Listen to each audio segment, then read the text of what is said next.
What is going on, party people, and welcome back to the Nerdwide podcast. This is episode 143. We got a lot of shifts and audibles and updates to talk about because we took last week off. So we got some things that we're pushing back, some things we're bringing forward, some things that happened, something that didn't happen. But before we get to all that, welcome back to the Nerdwide podcast. I'm your host, Tyler Hanson, with my Maestro, Chris Rivers. Oh, See, you like that, how's didn't it going? Yeah, yeah. you?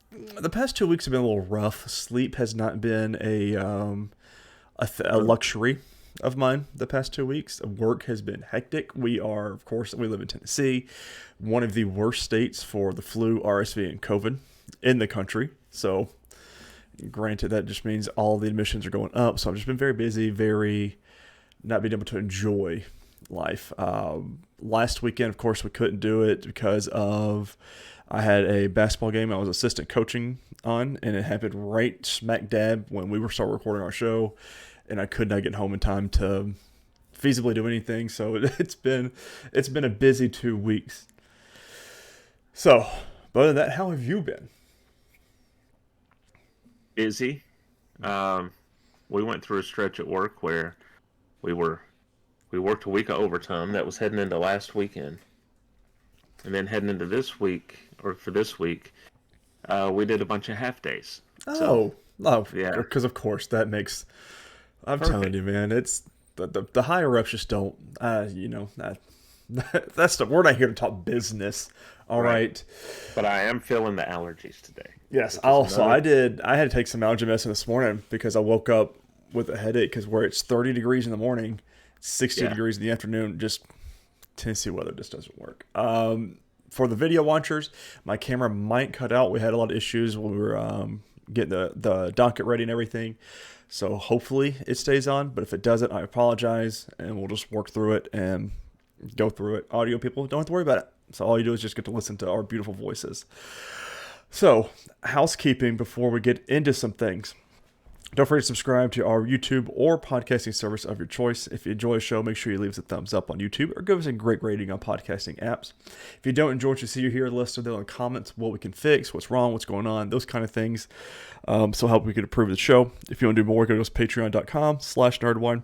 3 different tiers for 3 different monthly, three different tiers for monthly values, all different 3 different pricing. That's the place to do it. If you want to do the extra step, of course, that's where you get the episodes early. You tell us what you want us to watch, listen to, play, read, that kind of stuff. That is the spot to do it. But Chris, these past 2 weeks, have you had much TV time? No, not a whole lot. Well, I've been sticking to my movies. So we watched, of course, the majority of the championship games. For the NFL, and when we could catch those. I've been watching Psych again. Yeah. That's just my at work, the TV show that just kind of plays in my ear.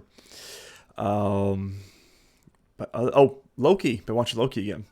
We are on the episode 5 to episode 6. I got Jamie watching it again, and I told her because we were going to watch episode 5 tonight, but I was like, no, because 5 and 6 need to be back-to-back episodes. She goes, well, I can watch those while you're podcasting. I said, no, because I want to watch them again.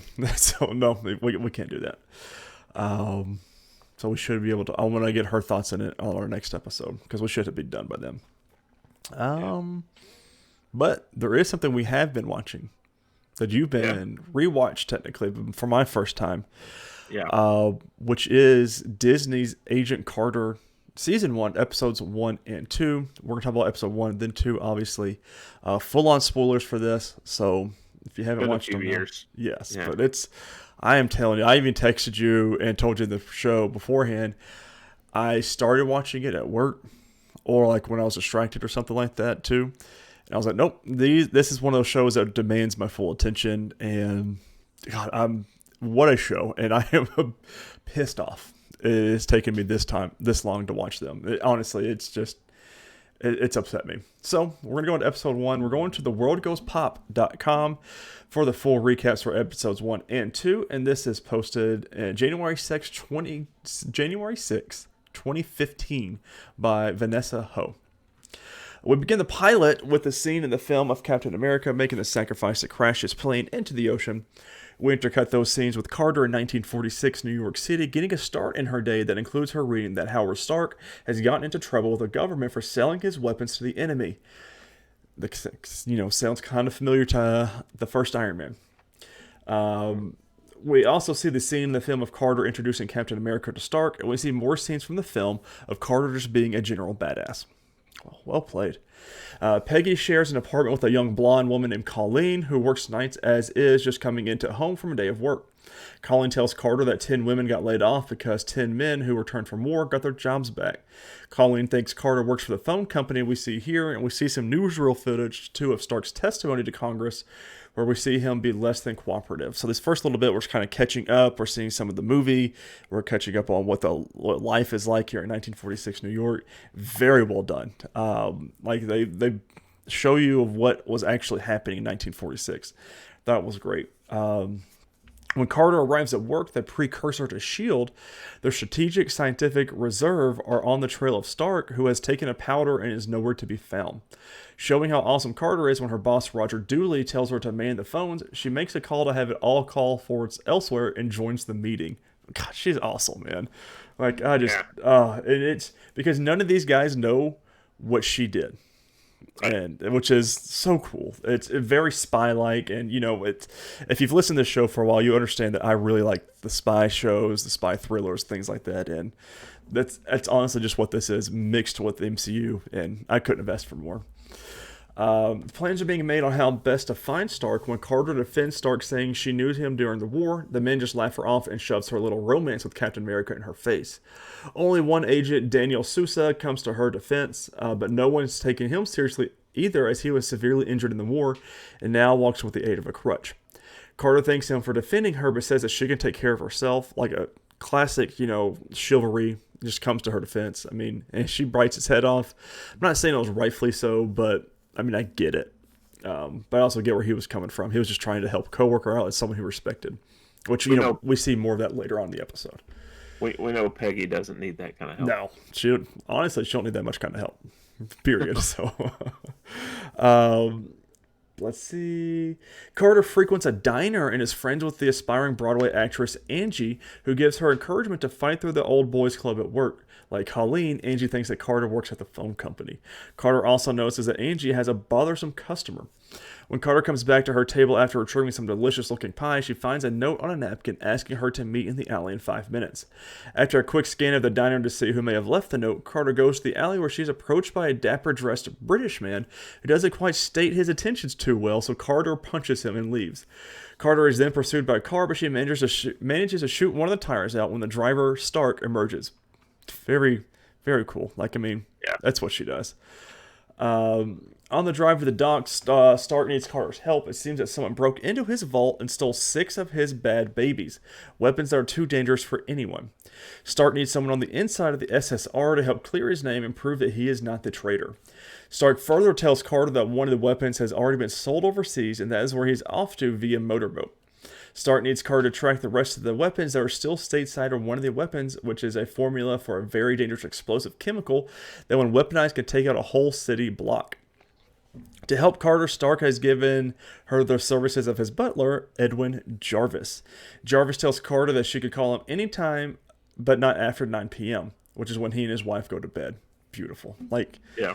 I love it, and I'm really excited because this was the actor that was in Endgame when we do the flashback. So when we get back to our MCU and review and watch that again, I'll have a little bit more of a different tone to it because the actor returned. Which, again, I wish I would have watched this before Endgame if I would have known. But I don't remember why I didn't watch this.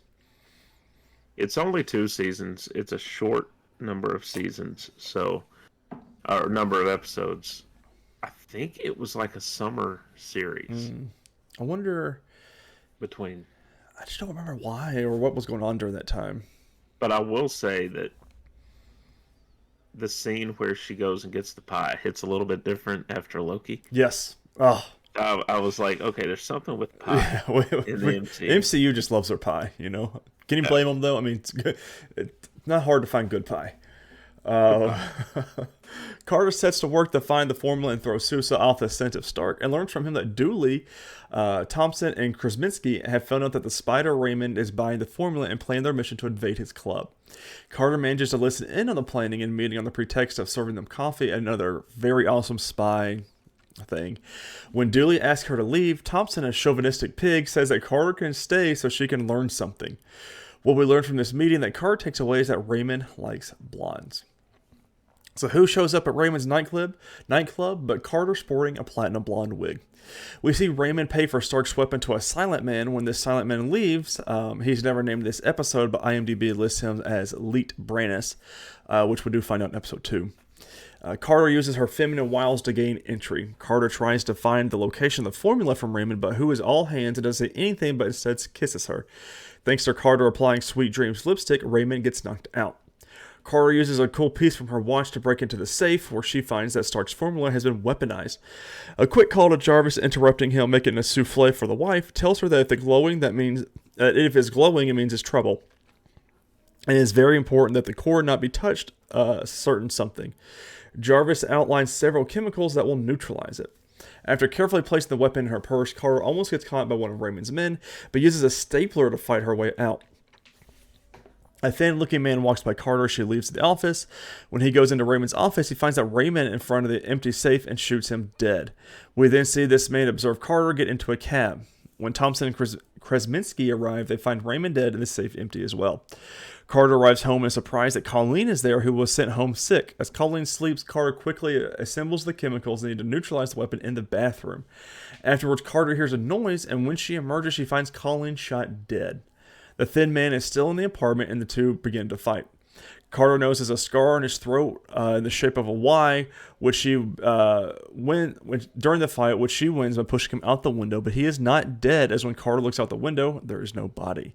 And of course, anything in the MCU, if you don't see a body, they're not dead. Even sometimes when you do. Yeah, so. they still come back. Yeah.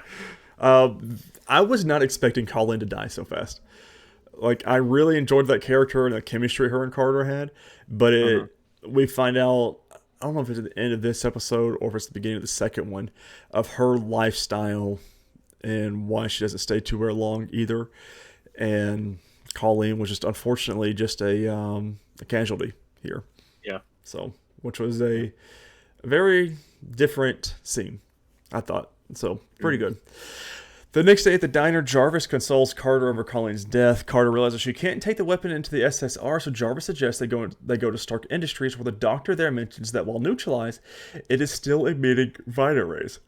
This rings a bell, and Carter, who goes to the file room in the SSR and pokes around Captain America's file box. Carter is caught staring wistfully at Precap's picture, the one of skinny Steve Rogers, by Sousa. Sousa understands about loss and shares a bit about what happened to him during the war. When he leaves, Carter retrieves Dr. Eskine's Vita Ray calibrator. Meanwhile, in a hotel room, the Thin Man is plugged in his typewriter to set up some sort of old-school instant chat.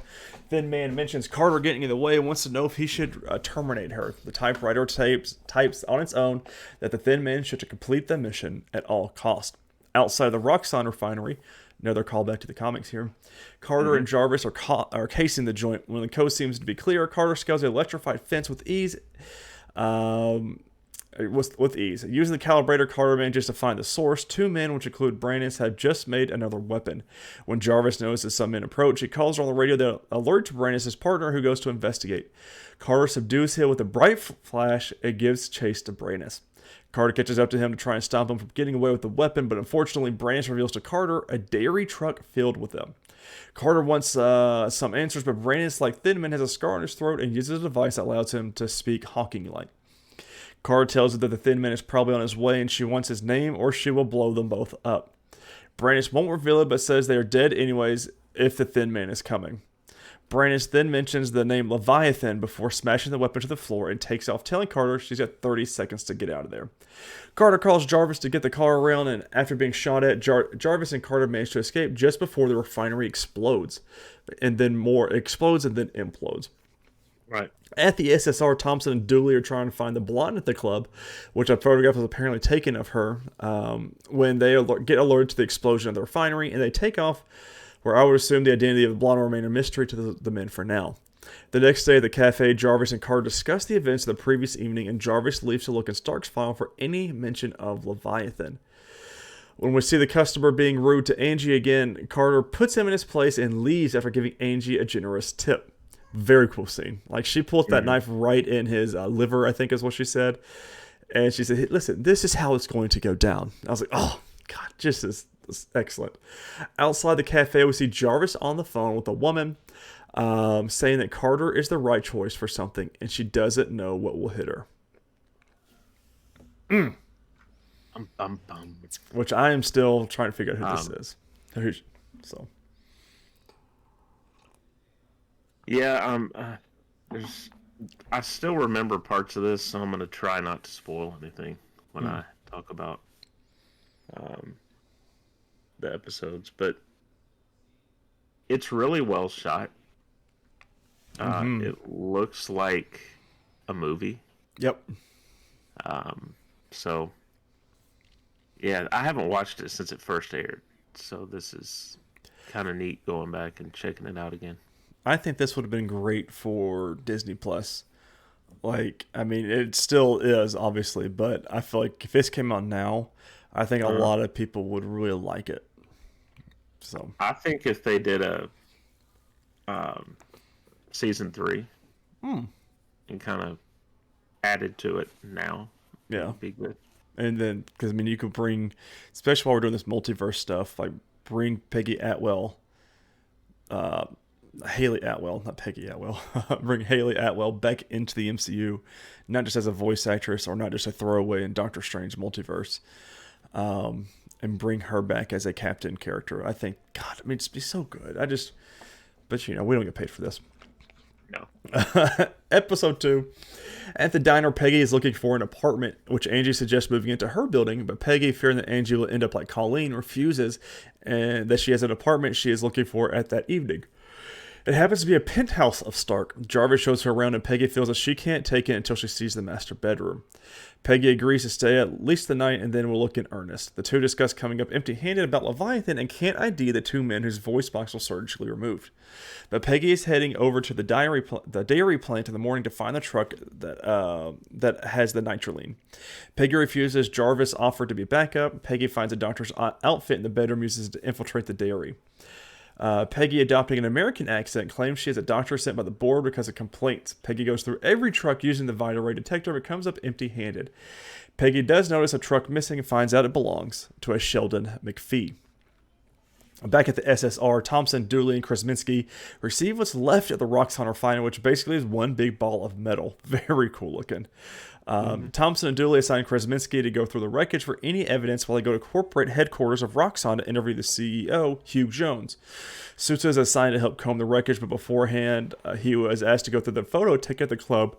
They could ID the blonde. Of course, if you're new to this, if I talk a lot and just for some reason stop yawning, I'm not tired. It's just something my body does.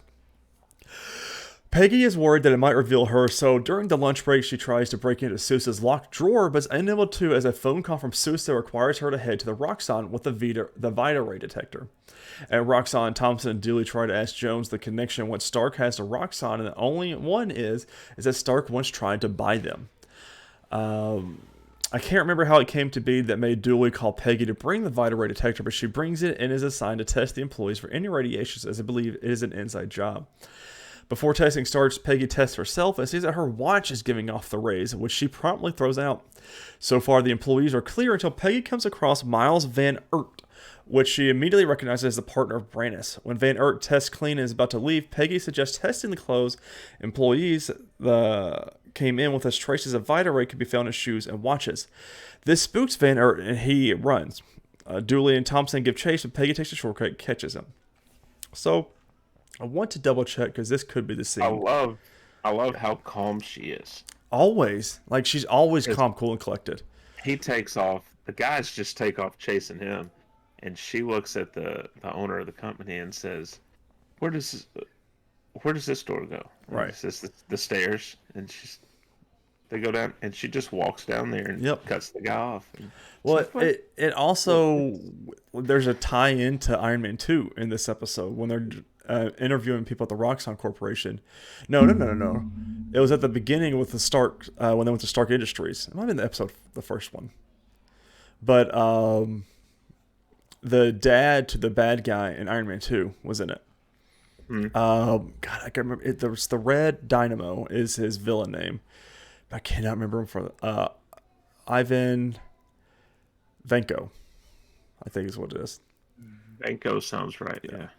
And so his dad was in there, which comes back into Iron Man 2. Like, there's so many cool MCU tie-ins here, and I'm excited to see what's more when we get down there. Meanwhile, the guy I've been calling Thin Man, IMDb calls him Green Suit, has been receiving instant typewriter messages that wants to know the status of finding the Nightling buyer in Brandis. Green Suit keeps the people at the other updated as he goes through potential buyers till he finds the right one. One of the messages in the typewriter states that the Leviathan has not been pleased with him. Questioning Van Ert from Dooley gets him nowhere, but a good beating from Thompson gets him the name of Brandis and Sheldon McPhee. They go to McPhee's address in New Jersey, but also on her way there is Peggy and Jarvis, who got the address way before SSR did. But Green Suit is also on his way. Peggy wants Jarvis to leave as she doesn't want his help. Peggy tries to sneak up on McPhee, but a loose floorboard gives her away, and the two fight, but Peggy easily takes over the overweight man and knocks him unconscious so she can't question him. Instead, she just handcuffs him when Peggy hears that dairy truck beginning to leave. Brandis is behind the wheel but is unable to start the truck thanks to Jarvis, who ignored Peggy's order to leave. Peggy learns that Brandis betrayed Leviathan, not a who, but a what, and also wants to know what else did Brandis steal from Stark. Brandis refuses to say anything else unless he gets a deal. Peggy says that SSR will protect him if he talks, which we are now at a standstill. Also, McPhee has escaped, so Peggy gets Brandis to drive her and Jarvis back to SSR, but Green Suit has caught up with them. We get a fight on top of the moving dairy truck where Peggy gets hurt and one of the nitroline spheres falls off and forward to the truck. Jarvis gets him and Brandis off the truck while Peggy manages to get the upper hand on Green Suit and stabs his hand to the truck while she jumps off. The dairy truck falls into the body of water and explodes. In the distance, we see Thompson and Dooley, who have picked up a running McPhee who refuses to say who captured him initially. Unfortunately, Brandis is gravely injured and just before dying draws a sort of heart-shaped symbol in the dirt. Peggy quickly erases it just before the SSR arrive. When they do, they find a woman's footprint and believe it is the blonde woman from the club. Sousa also finds a hotel room key from Green Suit that fell out during his fight with Peggy. Back at Stark's penthouse, Jarvis is patching up Peggy's leg and tells her that she shouldn't have to shoulder everything to do everything on her own. There is nothing wrong with leaning on someone for support. When Peggy tells Jarvis that Captain America didn't need anyone, Jarvis corrects her and says that she was his leading support. Peggy takes those words to heart and finally agrees to live in the same building as Angie, but first she needs to go through an interview with the apartment's landlady, Mrs. Fry, which of course she does pass. Back at the SSR, Peggy panics as she sees Thompson, Dooley, and Sousa looking at the photos from the club. When the men call her over to take a look at the photos, she is relieved to learn they didn't want to confirm if Joe DiMaggio was in the photo or not. In all seriousness, Sousa tells Peggy that the blonde was good and there was no good photos of her. Peggy believes that the blonde is lucky, but Sousa says that luck does run out. The episode ends with Krasinski finding the bumper off of Stark's car, which came off in the last episode. But early in this episode, Peggy gets Jarvis to dump the car and get a new one. I'm ready for more, man. I can't wait to watch more. I'm really enjoying it. Like I said earlier, I'm really ticked off that I haven't watched it until now. I love the MCU callbacks. I love Haley Atwell. And I do want to find more stuff with her in it. The Jarvis character I'm very intrigued about.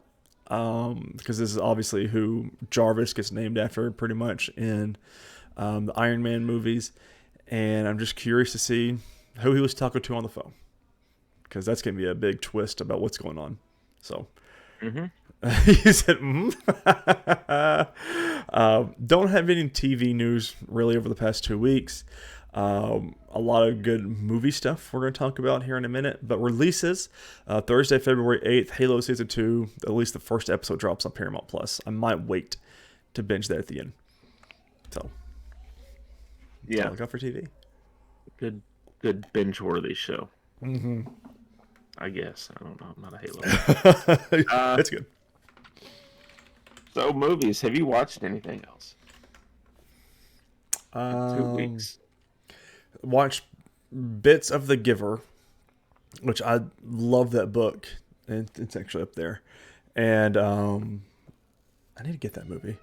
I've seen it, just haven't I've seen it, but this time didn't watch it all the way through. It was just on the TV in passing, and I found myself watching for 20 minutes. I was okay. I got to get up and get done with whatever I was doing. And then I think that's it. Not really. Haven't watched anything movie wise. But you, Chris, have you been keeping up with your New Year's resolution for 2024? So far, so good. Love it. Now, I do count the movies that we watch for the show. Makes sense. I would. Because that would get a little hectic. So, yeah, I started off with Man of a Thousand Faces. This is from 1957. James Cagney playing Lon Chaney Sr.,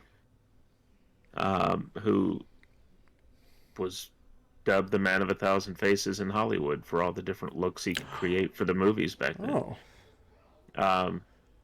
He played the original Hunchback of Notre Dame.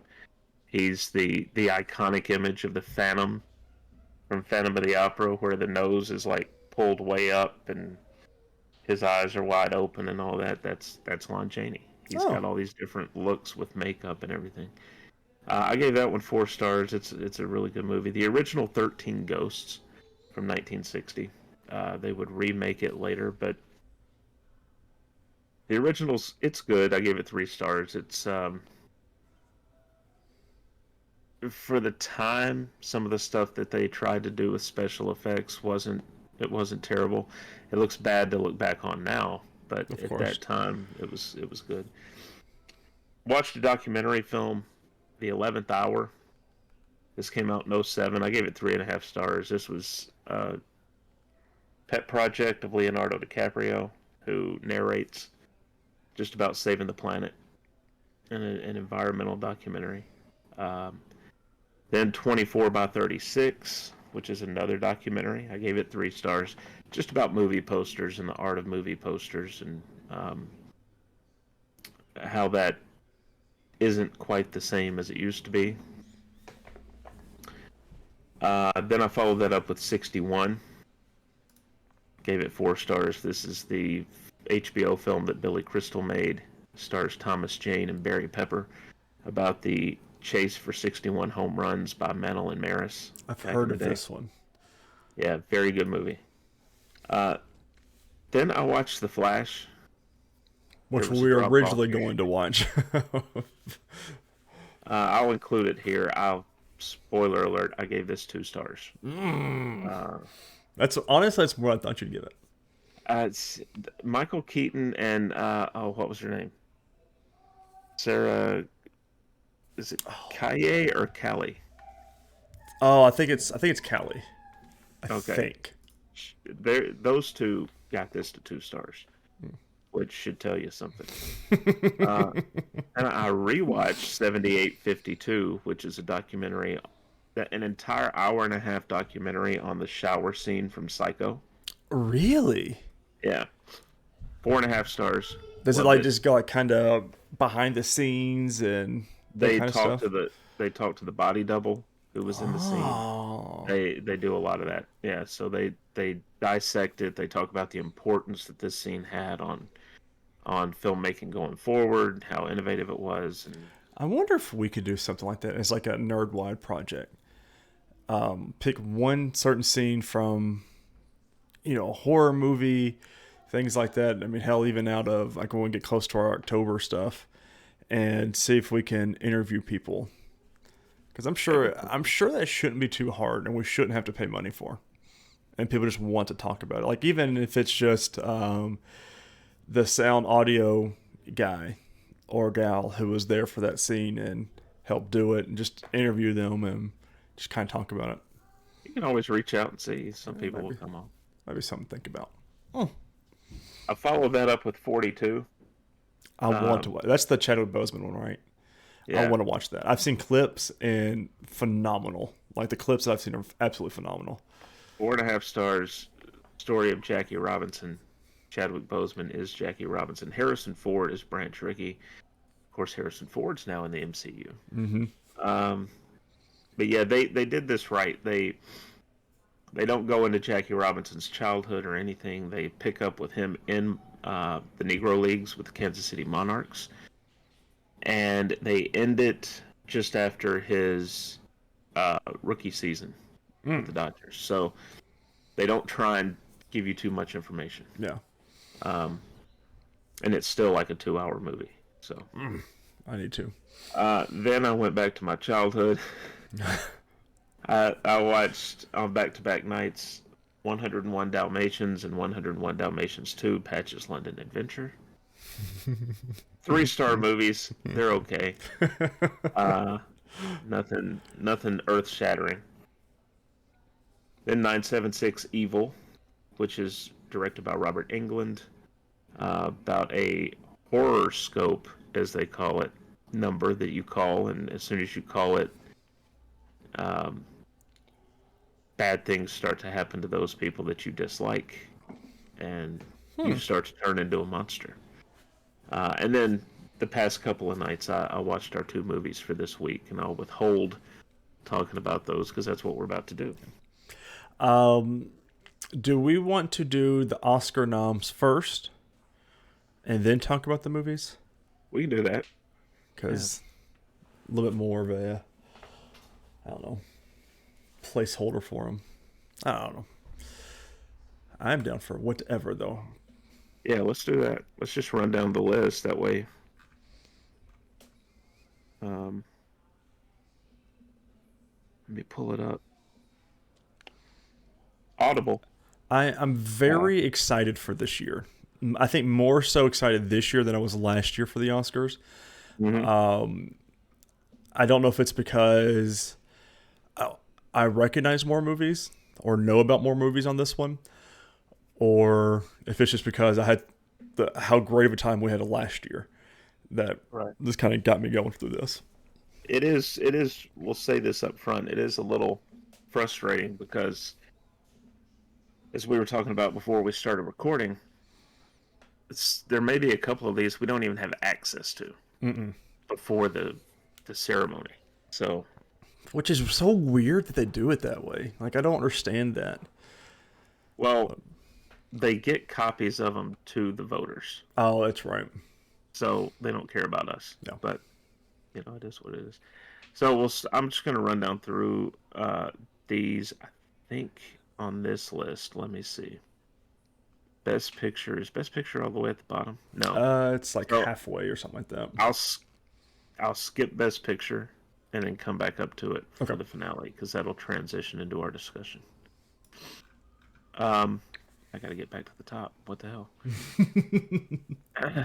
Actor in a leading role. These are your nominees. I feel like I'm at the ceremony.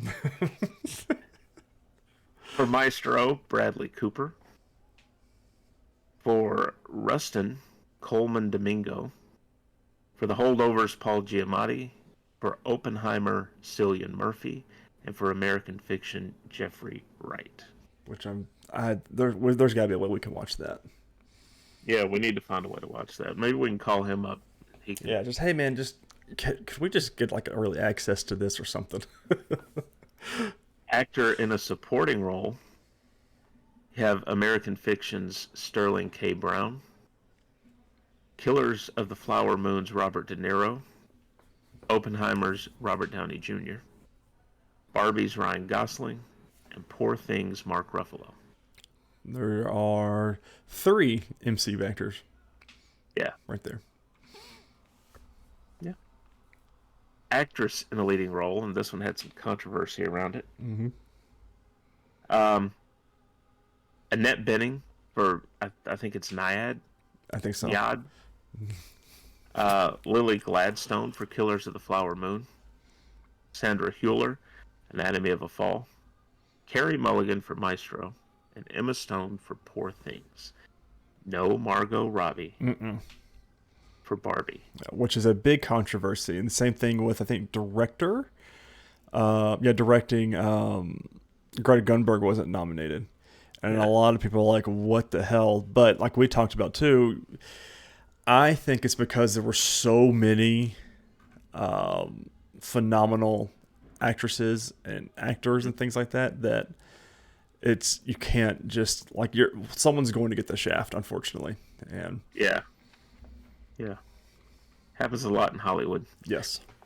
Actress in a supporting role: Emily Blunt for Oppenheimer, Danielle Brooks for The Color Purple, America Ferrera for Barbie, Jodie Foster for Nyad, and Davine Joy Randolph for The Holdovers. That's the cook, right?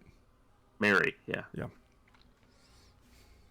Animated feature film The Boy and the Heron. That's a Miyazaki film. That's no surprise. Elemental. Should I read all the names? Because that's going to be a lot. Yeah, I would just do the films. Nimona. Robot Dreams. And my pick. Yeah.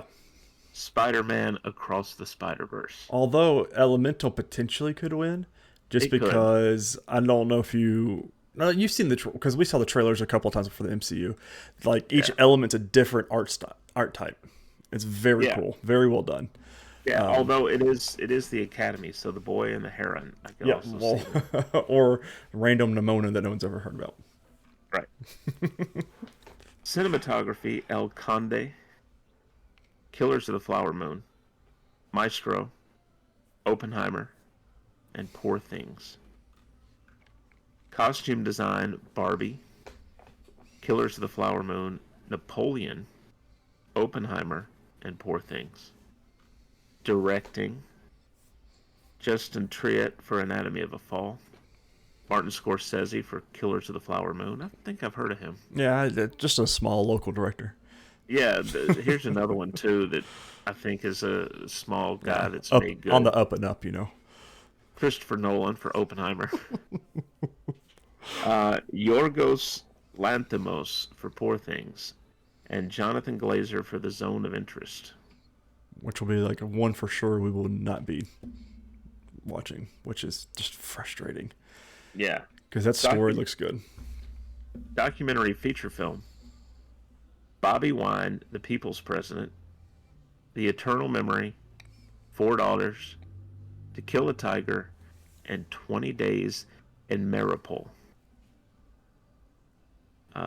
Which I almost misread as Mad Rapport, which would put it in the MCU. No. Which means we would have watched it. And yeah.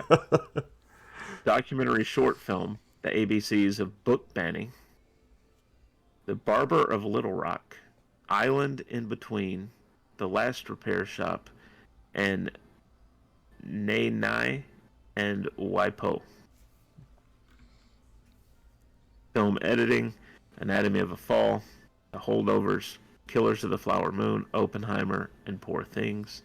Kind of seen a pattern. Yeah. International feature film: Io Capitano, Perfect Days, Society of the Snow, The Teacher's Lounge, and The Zone of Interest from the UK.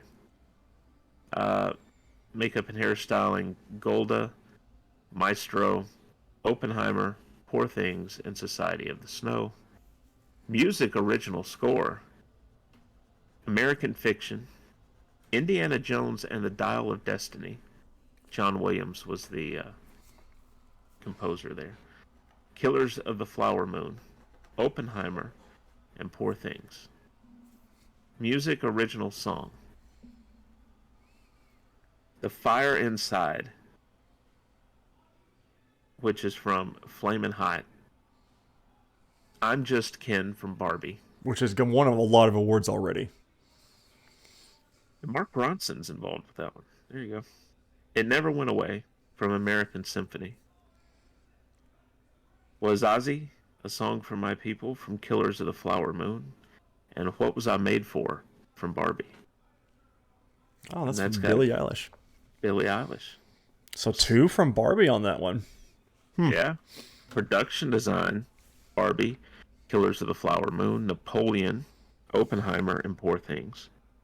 Animated short film: Letter to a Pig, 95 Senses, Our Uniform, Pachydermy. War is Over, inspired by the music of John and Yoko. Live action short film, The After, Invincible. Not our Invincible. No. Night of Fortune, Red, White, and Blue, and The Wonderful Story of Henry Sugar. That's Wes Anderson. Mm-hmm. That's interesting. Sound, The Creator, Maestro, Mission Impossible Dead Reckoning Part 1, Oppenheimer, and The Zone of Interest. I see Maestro getting that one. Maybe. Based off of what we've already watched. But yeah. Visual effects, The Creator, Godzilla -1. Which is, by the way, a phenomenal like indie movie that came from Japan. It's it's nothing in English, and it just left its second stint in America and got like $20 million or something like that. But like blew its like covered its budget and then some for like one of the best Godzilla movies. So like I'm really mad I didn't get to watch it. So maybe it'll be on something streaming soon. Yeah. Guardians of the Galaxy Volume 3, Mission Impossible Dead Reckoning Part 1, and Napoleon. If I know anything, Napoleon's going to win that. Writing adapted screenplay, American Fiction, Barbie, Oppenheimer, Poor Things, and The Zone of Interest. Writing original screenplay, Anatomy of a Fall, The Holdovers, Maestro, May December, and Past Lives. And now we'll scroll back up. Because why wouldn't you just put them down at the bottom? I don't understand that. Best Picture, American Fiction, Anatomy of a Fall, Barbie, Killers of the Flower Moon, Oppenheimer, Past Lives, Poor Things, Zone of Interest, and the final two, the two we watched for this week, The Holdovers and Maestro. So the goal is to watch every single one of these, but like you said at the beginning, very frustrated. Like Zone of Interest we won't be able to watch because it is just now coming to theaters in the UK this week coming up, and so it's not going to come to streaming. And there's some other ones that you have to buy to watch, like you can't rent. So it's frustrating. We'll tell you beforehand what the plans are. But this week we pulled Audible and did Maestro and The Holdovers. Yeah. Yeah, a couple of these are going to drop. They just haven't dropped yet. Yeah. So, which would you like to discuss first? Let's do Maestro first. Okay. This was, by the way, co-written and directed and starring Bradley Cooper. Like, what a way to do it. You know what I mean? Just direct it, write it, star it. Why not? He was also a co-producer, and two of the other producers involved, there were 6, but 2 of the others were Martin Scorsese and Steven Spielberg. Mm-hmm. Which at the end, when I saw Steven Spielberg's name pop up, I was like, oh, that's pretty cool. Because I did not know. If you're going to align yourself with people, those are 2 good ones. Yeah, that's the way to do it. I don't know. So they intentionally gave this a limited theatrical release. And in fact, I think it was very limited. Yeah, because it was only in select theaters. Like it didn't go everywhere, which is weird. Because it was straight to like it's one of those. It was a Netflix original almost kind of thing. Yeah, which is weird because you wouldn't think that an Oscar-nominated thing would be just a Netflix original, and something of this scale to be not in just theaters everywhere kind of thing. So it's 129 minutes long, so just over 2 hours. Did not feel that way to me. $80 million budget. Here's how few theaters it was in. Its box office was 820,567. Oh yeah, like there was no marketing for it either that I could think of. Well, not a lot, rather. I'll put it that way. All right, so I'm going to run through the plot, and then we'll interject if we have something specific to add. If not, obviously when we get to the end, we'll discuss further. Leonard Bernstein, at the age of nearly 70, plays a sequence on a piano from his opera A Quiet Place while being interviewed in his home. After he finishes, he shares brief details regarding the significant impact left on him by Felicia, his wife of many years, and mentions seeing her ghost. In 1943, Leonard, then the 25-year-old assistant conductor of the New York Philharmonic, makes his conducting debut at short notice when guest conductor Bruno Walter falls ill. His exceptional performance enjoys a rapturous reception from the audience and catapults him to fame.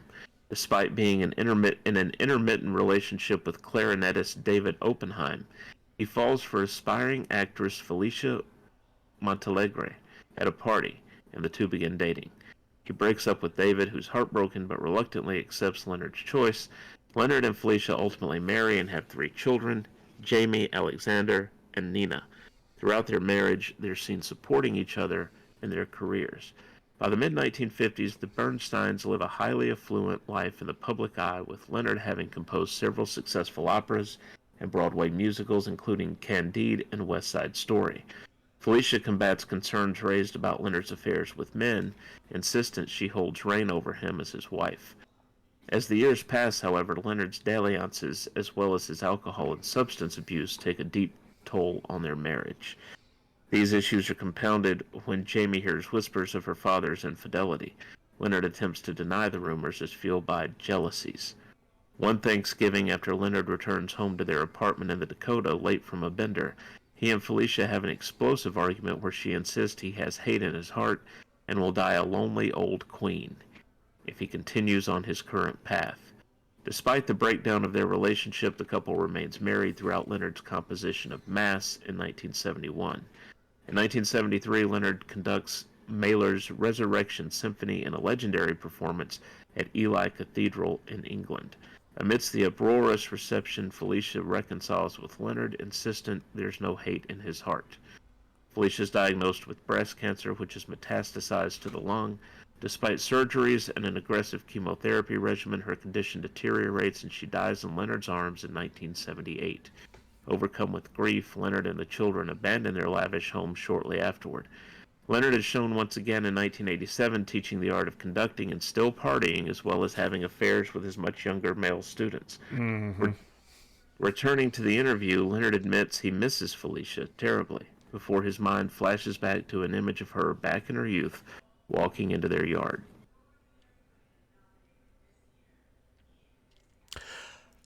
This film, and this is where I said before we started recording, I'm probably going to make some people mad. It was okay. I gave this 3 stars. I was not a big fan of the story. Like, it was just one of those that I really didn't care about.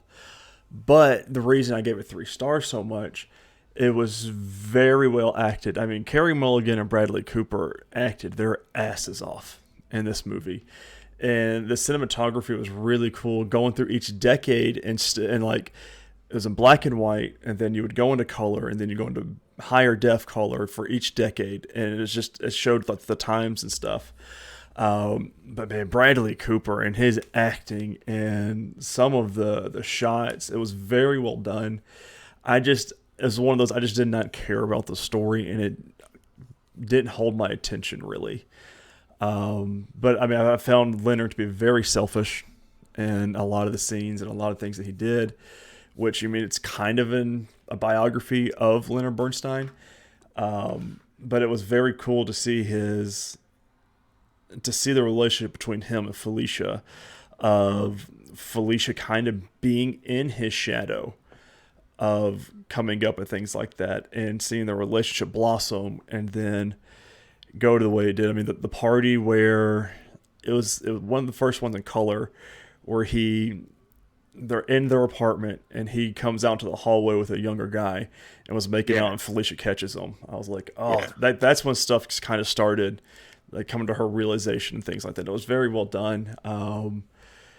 And then you had the scene right towards the end with the young composer.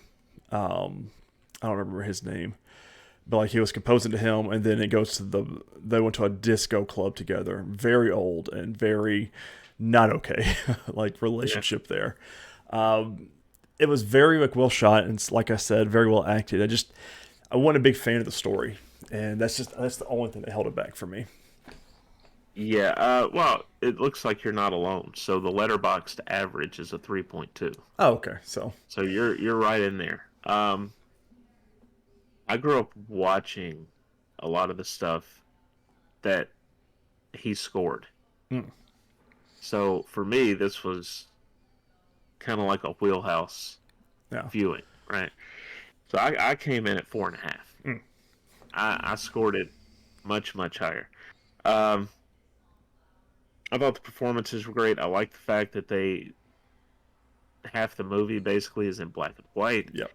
And then they do that transition to color as we get to like the mid to late 60s. That was fun. It can get you emotional, this film. There's right after she passes away, we see the family, loading into the station wagon, and they're taking all their stuff, and the kids, who are all teenagers or older at this point, are all crowded into the second row seat. Why didn't nobody sit up front? They left the passenger seat open for their mom. Oh, okay. That was where she would have been. And then there's and it's very quick. It's easy to miss, but there's a bit there where Bradley Cooper, as he's starting to drive off, he kind of reaches over out of habit. And when he realizes, oh yeah, she's not there, he pulls his hand back. So it's the small stuff like that. Like that's the attention to detail, right? And it's just very very well shot. And it makes me, like, when I was watching, I was like, this is why this is an Oscar-nominated film. Yeah. It was very well done. The story is just the one thing that held it back for me. Yeah, he and I don't know anything about conducting, but I would assume that the movements that he's making are on point with the song being played, and he definitely gets into it. Like, he's throwing his whole body into this. It's very good. He leans over, and everybody just the music comes to a pause. It's definitely one I would say people should watch. It's it's a couple hours long, but like this one didn't feel. It didn't drag. No, it didn't drag. It was just because I was constantly like, oh, that's very well shot. Oh, that's a very cool angle, kind of thing. And like them first meeting in black and white at that party, and then like being off in a separate room, and the guest coming in, the party goers coming in, and I forgot what they said. But it's very cool. Like, there's some very cool shots, and it was very well filmed, and I could see why Bradley Cooper was nominated, and Carey Mulligan, for their roles in this film. Yeah, there's also the argument that they have, that the plot mentioned there, where she ends it by saying that he's gonna die alone in an old queen, or whatever the quote was. That whole argument, that whole scene, as they're arguing back and forth, we see it from the doorway. We don't there are no close-ups. It's just like they set a camera there and film this argument at a distance. Little choices like that are interesting. I mean, we didn't even talk about Matt Bomer. One of our favorite actors from Titans, not from Doom Patrol. And when he popped up, I was like, "Oh, you're playing Larry." So it was very, very cool. Oh, the scene with him and his wife and the baby. Maybe was it with him? Might have been with Yeah. a different couple. Oh, it was him. And he goes, you know, I love these two. I love your parents. I've slept with both of them. I would know. And I was like, oh, all right, buddy. I mean, sure. You know, I know it's just a baby, but it's just kind of something weird you say. I should know. I slept with both of them. I was like, all right. You know, that's also if you look at, I don't know how it is today, but if you look at that era in like New York or LA, or you know, that's kind of how it was. People just We saw hooked it up last with each year other with and- Babylon. yeah, So it was just, I think these creative communities, everybody was just like, whatever. Yeah. And it was a different time, and a different attitude towards it, I guess. All right. Is that all you wanted to say about Maestro? Yeah. I think we both had our says on that. I think it's interesting when we don't fall too close to each other in the rating, and why. Yeah. You know? That's what makes for good discussion. I love it. Yeah. So we're on to the Holdovers. And this also dropped late in the year. Mm-hmm. Maestro dropped in November of 23. The Holdovers dropped October 27th. It did $35 million at the box office. Oh, good for them. I wonder what the budget was. And it has, I don't know, they don't list that.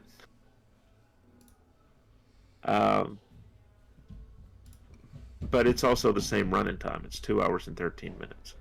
Now, I will say ahead of time, I felt that on this one. Oh, did you? There was a little bit more lag in this one for me. There were some scenes they could have, I feel like, cut out or shortened a little bit. But I get that. This is one that I think is going to surprise you my rating on. Yeah. All right, so we'll run through the plot. This one has a little bit more plot written out. I pulled these plots from Wikipedia just because I feel like it's, I don't know, it's basically a crowdsourced plot. So, in December of 1970, Paul Hunnam is an authoritarian classics professor at Barton Academy, a New England boarding school that he once attended on scholarship. His students and fellow teachers despise him for his brutally honest grading and difficult personality. Barton's headmaster, Woodrup, scolds Hunnam for having cost the Academy an important donor by giving the donor's son a failing grade, which led to the donor's son. Yeah, which led to the donor's son having his offer from Princeton University rescinded. It's a great scene because, by the way, Paul Giamatti is phenomenal. And the headmaster brings this up, and he's like, he said, well, he got what his dad wanted for him. He got a quality education. It's so good, man. As punishment, Hunnam is forced to supervise the holdover students left on campus for the holidays, including Angus Tully, whose mother abruptly canceled a family trip to St. Kitts to honeymoon with her new husband. Also staying behind is cafeteria administrator Mary Lamb, who's grieving the loss of her son, a Barton alumnus killed serving in the Vietnam War. We should say, they go through the motions on honoring him, right, with the priest in the it really wasn't a mass. It was like a Christmas ceremony to kind of get everybody out. So they honor him, but at the same time, that they make a point throughout this movie that he's dead because he was able to go there because his mom worked there. Yep. He didn't come from money, and these other kids are all wealthy, so they don't have to go to Vietnam. Because they all go to Princeton and all of the Harvard and all those kind of schools. Yeah, and there's a kid later on who they're basically getting onto him. Let me actually, because I'm blanking on his name. Let me actually. Kuntz. Kuntz. and they're getting on to him because he's just an ass. Mm-hmm. And he's the one character that really doesn't grow at all. Yeah. Throughout this movie. And they Hunnam points out, he's like, you all were born lucky. That's the only reason that you're here. They're not there through any talent of their own. They're not there because of anything else other than they happen to be the swimmers that made it into a rich family's whatever. So they don't have anything to give to the world, essentially, is what he's pointing out, other than the fact that they were lucky. Yep. To their chagrin, Hunnam imposes studying and exercise on the holdovers' break. After 6 days, the wealthy father of one of them arrives by helicopter and agrees to take all the students on the family's ski trip. Angus, unable to reach his parents for permission, is left alone at Barton with Hunnam and Mary. After Hunnam catches Angus trying to book a hotel room, Angus runs through the school halls while Hunnam chases him. Angus defiantly leaps into a pile of gym equipment, dislocating his shoulder. At the hospital, Angus lies to protect Hunnam from blame.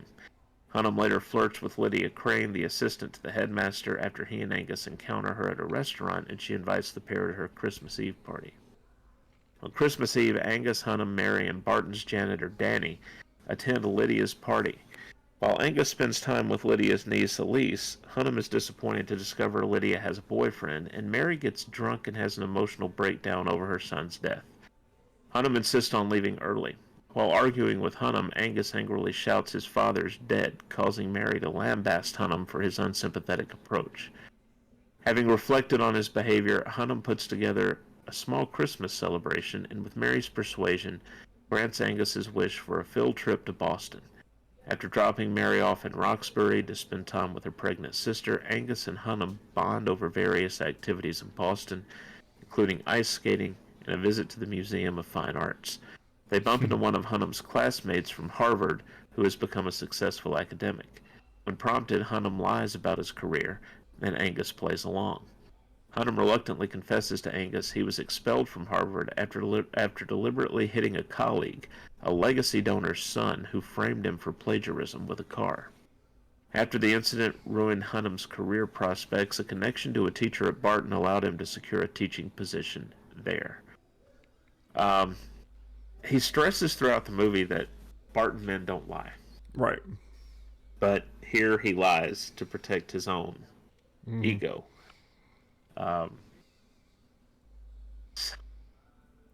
It's interesting to see, because he starts to open up. Yes. To Tully. He opens up to Mary. He wants to open up to Lydia. That ain't working. And it's about this point in the movie where it gets really, really good. Yeah. Some of the earlier stuff I felt like they could have cut and tightened the movie up a little bit. When Hunnam and Angus go to see Little Big Man at the Orpheum Theater, Angus sneaks away and Hunnam catches him entering a taxi. Listen, every time this kid says he needs to go to the bathroom, he needs to be supervised. Yeah. Every single time.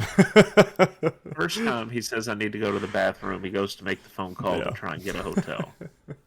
Here he's trying to, he just, if he says I'm going to the bathroom, he's telling That's code for something. Yeah. Angus explains he wants to see his father, and Hunnam agrees to accompany him, assuming they're going to a cemetery. However, Angus's father is still alive and confined in a psychiatric hospital due to mental health issues and violent outbursts. Following the visit, Angus expresses concern he'll turn out like his father. Hunnam comforts him and sincerely declares Angus has a bright future.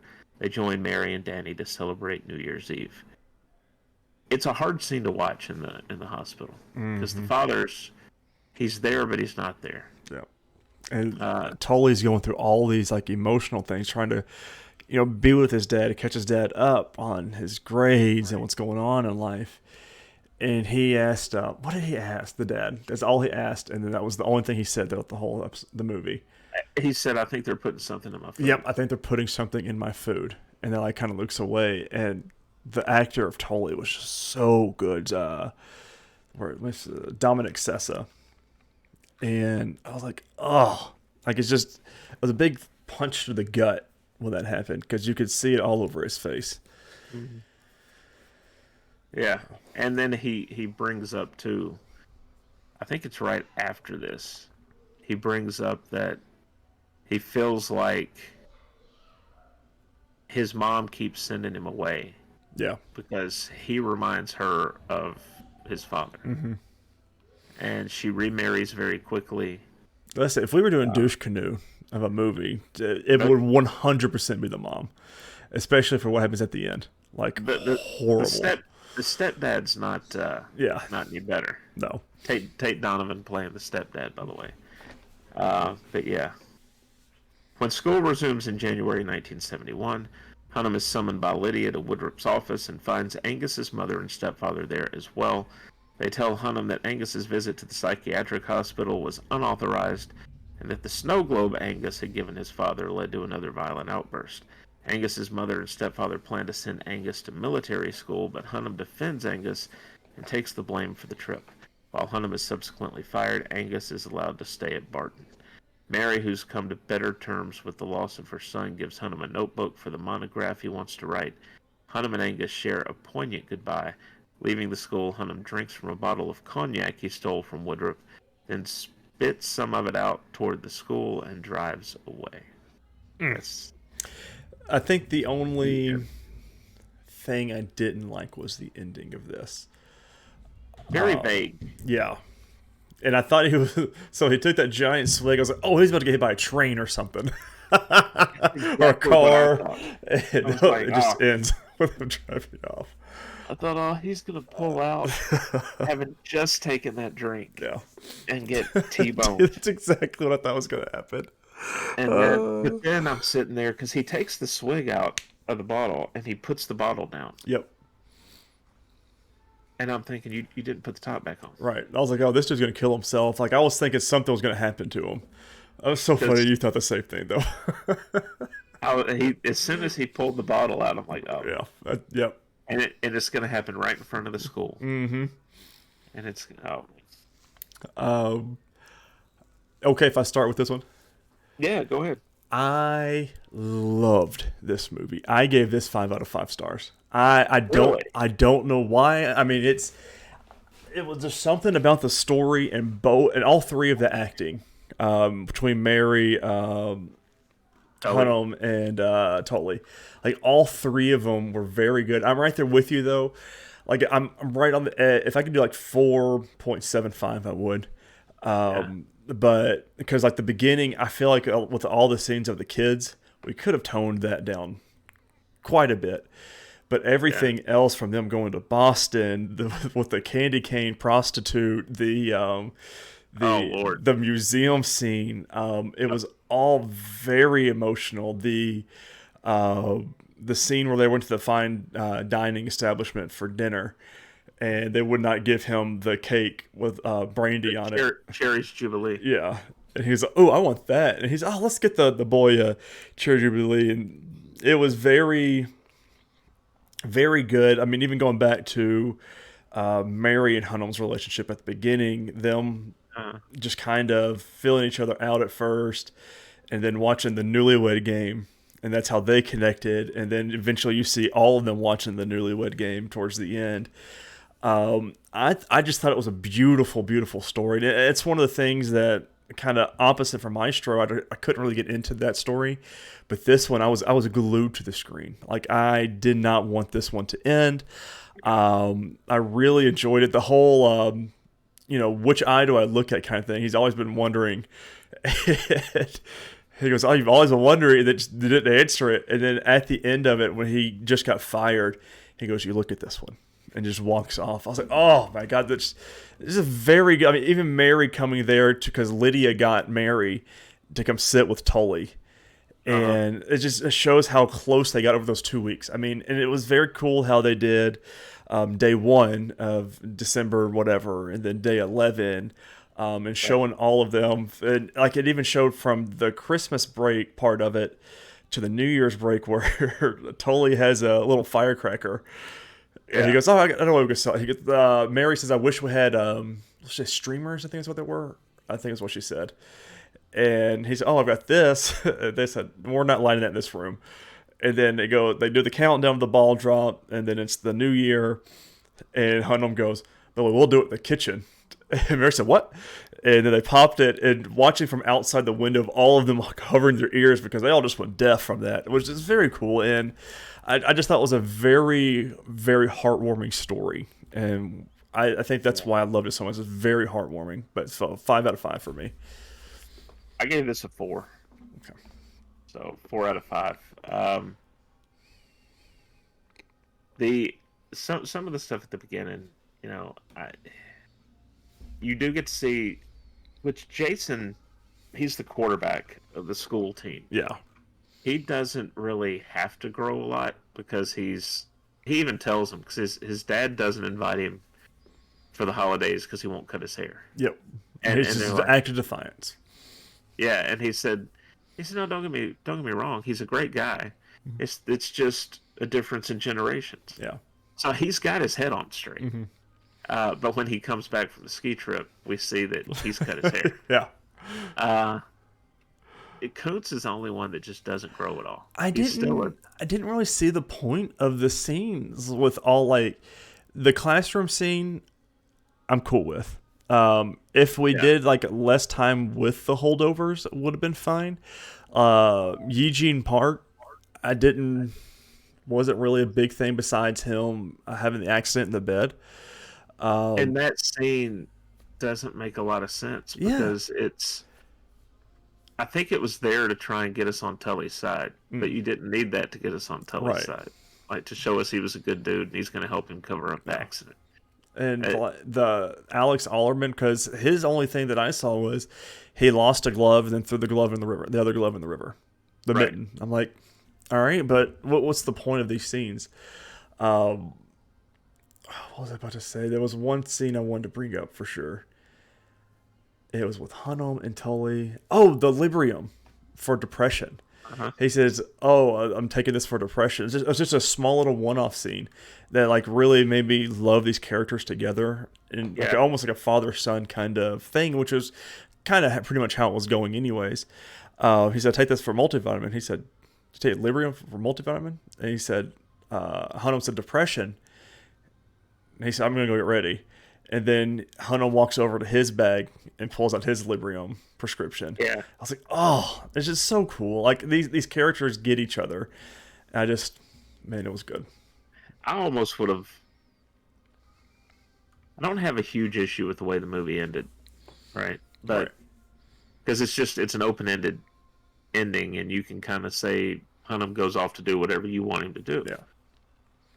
It would have been really interesting if Tully had said, you know what, screw Barton, and he had gone off to Europe or wherever Hunnam was going to go. Right. And they had just gone to see Europe. He'd learned and got his education that way. Because he was the smartest kid of the class of the ancient Civ or whatever it was. Yeah, they're going through. He's handing out those tests at the beginning. Everybody else is getting D's and F's until he gets a B+. Right. So. And like he even said, I forget who he told. Oh, it was at the end. He told the parents. He said he's one of the most gifted students here at this school, and is doing really well. Do not pull him from this. And I'm like, oh man, it's just so good. He said, don't get me wrong, he's a pain in the ass. Yeah. It was very cool because the mom even said, I don't know how he manipulated you into going there, and it showed like Tully's character. Like, this wasn't just a one-off break in his normal character. This is how Tully is everywhere he goes, and which they kind of told us anyways with him. This being his 4th school of 3 he's been kicked out of. It's very cool. I don't know. Let's see here. If Dominic Sessa, who played Tully, has been in a lot, but I imagine from here on out he will be in a lot of things. Oh, this was his only acting credit. Oh, wow. I see him being in other things in the future. Because, dear Lord, was he like really cool to watch. I mean, he don't have anything on IMDb. So there's no...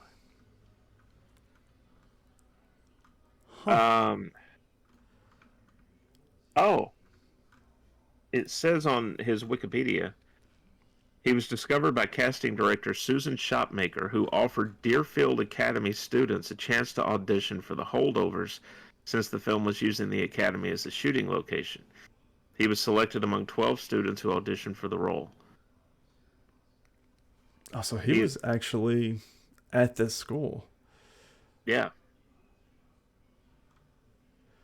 It says so Paul Giamatti took credit for getting Dominic Sessa cast as Angus, claiming that he insisted on Alexander Payne giving him an audition after the latter expressed reluctance at Sessa's lack of acting experiences on his resume. Huh.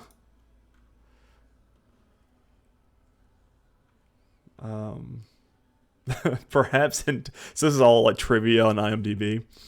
Perhaps intentionally, Paul Hunman's lazy or glass eye constantly switches from his left eye to his right eye in different scenes throughout the film, making the viewer share Tolley's confusion of which one to look at. Oh, Dominic Sessa said the hardest scene for him to shoot was the ice skating scene. He found it very difficult to follow on command since he's a hockey player. So that would make sense, yeah. Yeah. The liquor store. By the way, that scene. Yeah. When he falls, it wouldn't seem to me to be good to fall the way he fell with your arms outstretched. Yeah, people are skating around you with blades. Let's see. Prospect teams. The liquor store clerk in Boston that gave the package to Paul Giamatti's character was played by Joe Howell, who was an actual employee of that liquor store where it was filmed. So, I like how little things like that. Yeah. So no sets or sound stages were used. The entire film was shot on real locations, which you can see and tell. So yeah. But what a first week to our Oscars, though. Yeah. I think we're going to enjoy Oppenheimer. Mm-hmm. That's one I am, because we'll watch that in 2 weeks. Because we're going to do a Barbenheimer or Oppenbarbie, however the true way it's meant to be. Because both of those came out on the exact same day. Oh, Open Barbie.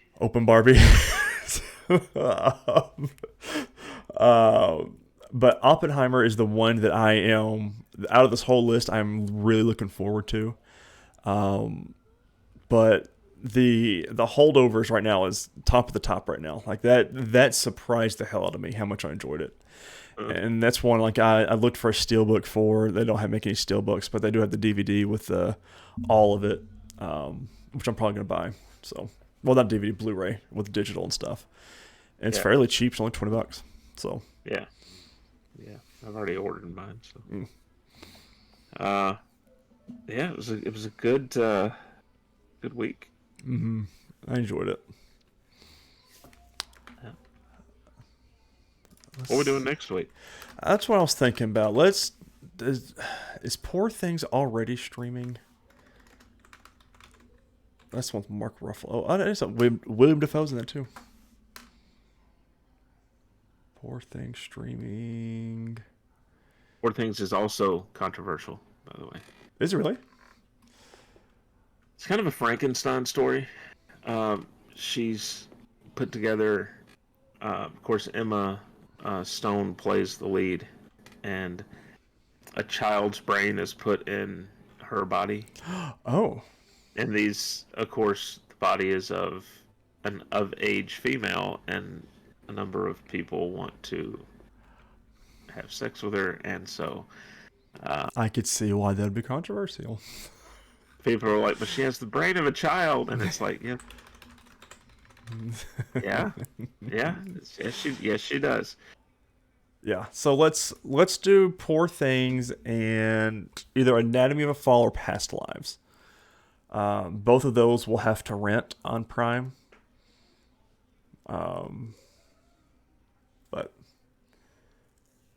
And then the week after we'll do Oppenbarbie or Barbieheimer, however they say it. Oppenheimer comes out on the 16th. Yeah, it's a Friday. Not this Friday, but next Friday. Okay, that'll work because I'm trying to take that night off from work. That's my birthday. We're gonna hit the town. I'm gonna Hit the laptop.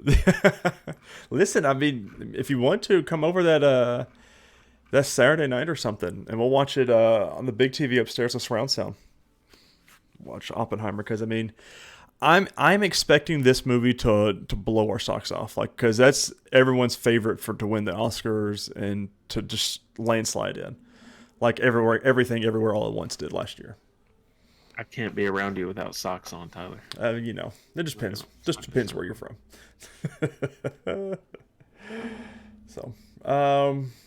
So, Past Lives and Poor Things, P&P. Yeah, that'll work. We're doing PP next week. Not the drug. Not the drug. Oh, it's PCP. I'm an idiot. You can tell I'm never doing drugs. So. Can we? Well, you know. Ladies and gentlemen, that is all we have for you this week. I'm excited to be doing this Oscars thing. Again, last year was our first year of doing it. And this is our sequel to it. And like I said earlier, I'm enjoying it so far, and I can't wait to get to some of these movies. Still hate that there are a lot that we can't do, but you know, can't control it all, I guess. But thank you all so much for listening and watching. I really hope you enjoyed this episode of the podcast. My camera did not turn off this whole episode, so if it wants to turn off now, it'd be great. You can follow us on all sorts of social media, on Nerdwide account, on Threads, Instagram, Twitter, Facebook, all the above. That's where you find us. Make sure you subscribe to us everywhere. Make sure you're sharing us around on the web. The more people we get in, the more we can bring this entertainment to you guys and do different things. I would like to, now I've got it in my head, I want to pick a scene out of a movie that we both really enjoy and see if we can interview people about it and talk to them. So that's just something I'll be thinking about for the next several weeks. But thank you guys so much for watching and listening, and we cannot wait to talk to you next week before the Super Bowl of our next two Oscar movies. We'll talk to you then. Later, guys.